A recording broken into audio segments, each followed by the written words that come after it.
phones make the switch for us, watches, microwaves, and our bodies, really not so much. I'm curious to know how it went for you losing that hour of sleep, especially if you have small kids. You know, I had to get up to meet Laurel at the Northeast Portland St. Patrick's Day Parade. A lot of fun, by the way, but getting up at the new 10 when I'm typically up until 1 since I work late, even that felt a little rough. Okay, later sunsets aside, unless you're watching us from Hawaii or most of Arizona, which if you are, drop us a line. We'd love to meet you. Unless you're in one of those places, we do this twice a year, year after year after year, even though most folks, turns out, aren't fans at all. So we ran an informal poll this morning on sunrise, which showed overwhelmingly, granted, the next day, that you're not a fan of changing the clocks. A more scientific poll from YouGov shows that the majority of Americans, 62% of those surveyed, are also done with it. Only 21% of people want to keep doing it.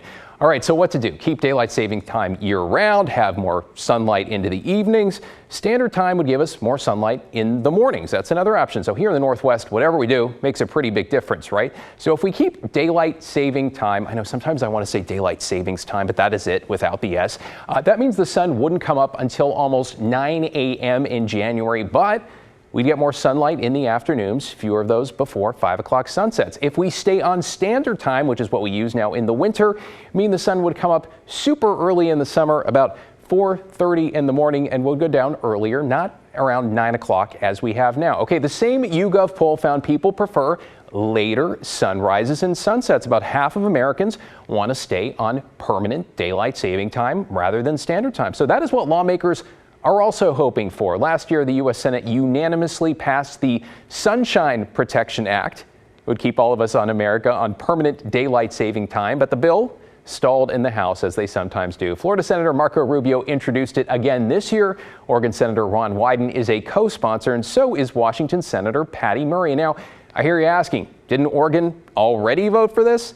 The answer is yes, but it's going to take a lot more work until we can actually stop changing the clock. So ahead of his trip to Eastern Oregon, Pat Doris got busy and filed this report to help explain.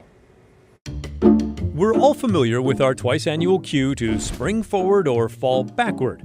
But didn't Oregon and Washington get rid of this? Yes, we'll get to that. So why are we still changing the clocks, and how did we get here?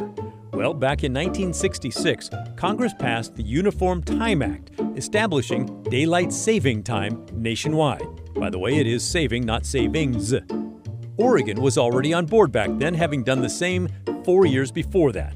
The idea to turn the clocks forward 1 hour on the last Sunday in April and then turn them back on the last Sunday in October. Basically, it lets humans make better use of daylight as the sun rises and sets later and later throughout the summer. The official time change happens at 2 a.m. when most of us, hopefully, are asleep. In 2005, Congress extended the daylight saving time window, scheduling us to spring forward in March and fall back in November. Well, a lot of people find these frequent time shifts kind of annoying. Some states like Arizona don't observe daylight saving time at all.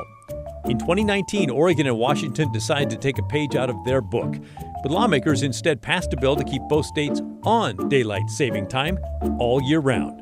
In other words, the schedule we use during the summer would become our schedule all year. But, and this is key, none of us can actually make that switch yet, because for that to happen, we need approval from Congress and the president.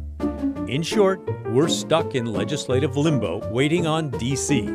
And that's how we got here. And there we go. So what do you think? Stop the clock changing, and if so, which way should we go? Are you a fan like me of later sunsets? Admittedly, that's because I work until midnight every night and don't really like the morning sunshine, plus a little more time to get out on rivers and lakes late into the evenings. All right, send us a note at thestorykgw.com. You can leave a voicemail. The team listens to all of them. That magic number, 503-226-5090. By the way, one last reminder, this is the time of year when officials recommend you check your smoke detectors and think about replacing those batteries.